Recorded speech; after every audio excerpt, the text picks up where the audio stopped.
The ache in Leo's back wasn't the kind you could just stretch out. It was a dull, constant throb, a souvenir from 9 long years of wrestling heavy boxes in and out of a faded brown delivery van. For Leo, it was just another Thursday cold gray, the kind of day that felt like a quiet negotiation with exhaustion. He gripped the steering wheel, the vinyl cracked and smooth under his fingers, and his mind drifted to the bills stacked neatly on his worn kitchen table. They weren't angry bills, just persistent. The engine idled, a low, familiar rumble that had become the soundtrack to his life. The hardest distance to travel is the one between who you are and who you could be. That's what his old mentor, Gus, used to say, leaning against a loading dock in the sticky summer heat.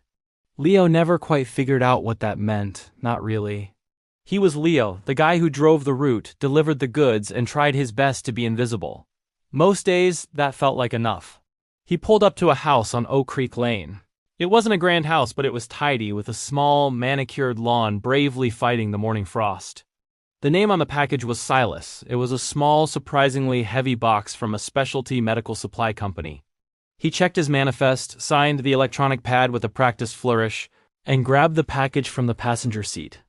As he walked up the short path, something made him pause. It wasn't a noise or a sign, just a subtle shift in the heavy air.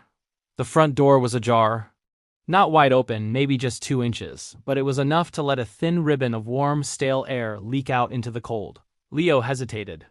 Company policy was clear: leave the package, take a photo, and move on. No interaction unless absolutely necessary. His job was about efficiency, not curiosity. Every second spent lingering was a second lost on his route. But something held him there. Maybe it was the silence from inside the house, a silence that felt too deep, too absolute. Or maybe it was just a gut feeling, a prickle of unease that he couldn't shake. He told himself it was nothing. People forget to close doors all the time. He should just drop the box and go.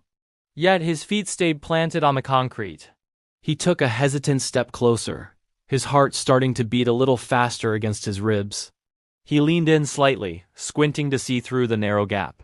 The air that met him smelled faintly of dust and something else he couldn't quite place, something medicinal and lonely.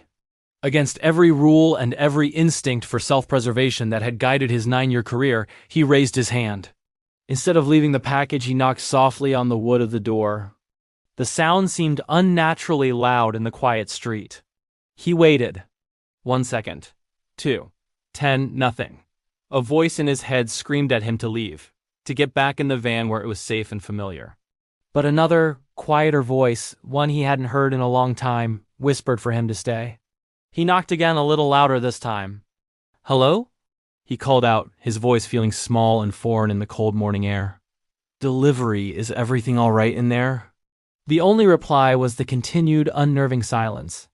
And that's when Leo knew this Thursday was not going to be like any other.